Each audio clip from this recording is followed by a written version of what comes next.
Need to fix macro or 0.5 zoom not working on iPhone camera? Then you're on the right video. Today I'll be showing you how to fix this issue.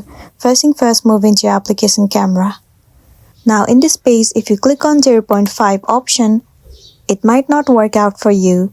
In this case, try using your two fingers to zoom in or zoom out.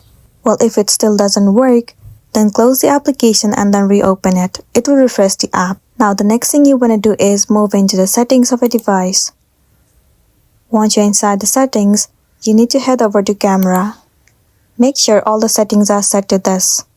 Do not change any of the settings other than this. Once done, now the next thing you want to try doing is go back and move into general. Scroll all the way down and click on transfer or reset iPhone. Click on reset. Tap on reset all settings at the very top. Enter the passcode of a device and once again tap on reset all settings.